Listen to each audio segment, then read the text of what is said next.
Russia will tell you that it was all just a training mission. But NATO, Norway, and the UK all know better. Russian nuclear bombers were spotted flying over international waters and far too close to UK territory. This was a threat, as clear as day. But NATO wasn't going to stand for it.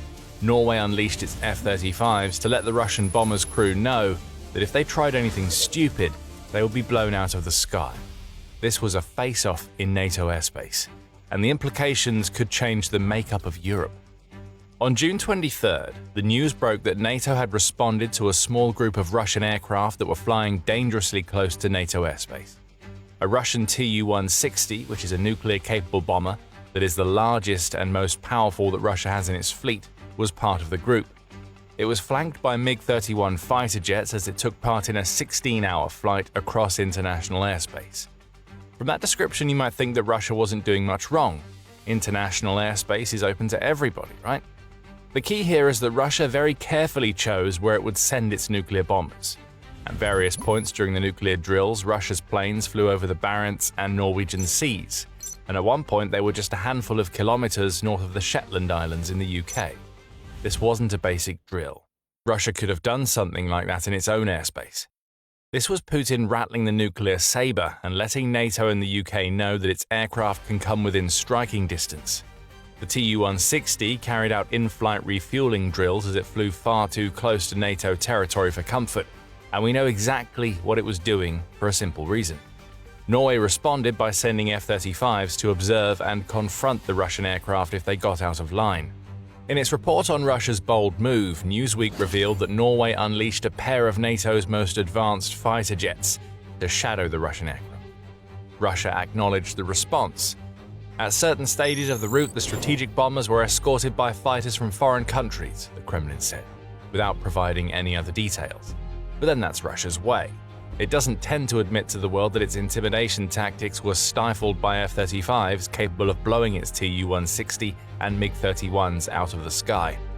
Thankfully, the event passed without any significant incident. But make no mistake about it, this was another warning delivered to NATO by Putin and his cronies. An intimidation tactic as nuclear-capable bombers skirted around NATO territory, carrying out practice drills that could have been done anywhere else. Putin wanted NATO to see the Tu-160. He wanted the UK and Norway to be forced into a response. This was a test, all right, but far more than refueling, Russia wanted to know what NATO would send. Russia got its answer by way of Norway, and it should have seen that answer coming. NATO was able to send fighter jets to face off with the Russian threat so quickly because Norway has been preparing for this sort of thing for a long time. The F-35 deployment was carried out via Norway's Quick Reaction Alert program, which was set up to ensure that Oslo will always be able to scramble at least 2 of the 50 F-35s to respond to a threat at a moment's notice. Those quick reaction fighter jets are stationed at the Evenes Air Station, which lies north of Norway and overlooks both the Norwegian and Barents Seas.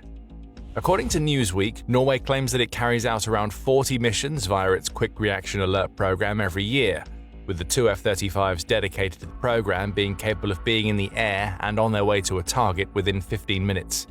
F-35s are used because they are 5th-generation fighter jets that are currently the most sophisticated that any country can have in its arsenal. In other words, these jets are intended to send a message right back to Putin whenever he tries to pull his intimidation tactics near NATO waters. NATO is ready for whatever Russia sends, and it has to be. Because even though this all looks like a basic test by Russia on the surface, the subtext behind it shows why F-35s were needed. The Tu-160 isn't any old bomber, it's the most dangerous that Russia has, and it was sent out for testing right around the same time that a certain prominent member of Putin's parliamentary cabinet was arguing for the use of nuclear weapons. We'll start with the bomber. Tu-160 may not be the most advanced bomber in the world. It doesn't possess the same stealth capabilities as the US-made B-2 Spirit or B-21 Raider, but what the bomber does have is size, speed, and a terrifying array of weapons that it can unleash against an enemy. When we use these more traditional metrics, it could be argued that Tu-160, which is codenamed Blackjack by NATO, is the single most terrifying bomber in the world. A Cold War-era aircraft it may be, but that doesn't change the fact that the Tu-160's engines generate enough thrust to propel this massive warplane to speeds that exceed Mach 2, which no other bomber in the world could match. That speed can be achieved while the bomber carries almost 45,000 kilograms of weapons, which can include cruise missiles, conventional bombs, and most worryingly, nuclear weapons. That sheer power explains why it was F-35s that were sent to shadow the Tu-160 rather than any of the other aircraft in NATO's collective arsenal. If needed, the F-35 has the stealth capabilities required to sneak up to a Tu-160 and blow it out of the sky. It needs that stealth too, as the Tu-160, despite its enormous size, can outspeed the F-35. The US-made fighter jet hits a top end of Mach 1.6, which isn't quite enough to keep up with the Tu-160 flying at full pelt. Again, it was all about the messaging. Russia sent its biggest, fastest, and most powerful bomber close to NATO and UK waters to make sure that every European enemy of Russia knows what's waiting for them if they get on Putin's bad side. And that brings us back to the prominent Kremlin crony who has been making threats to go along with the tests,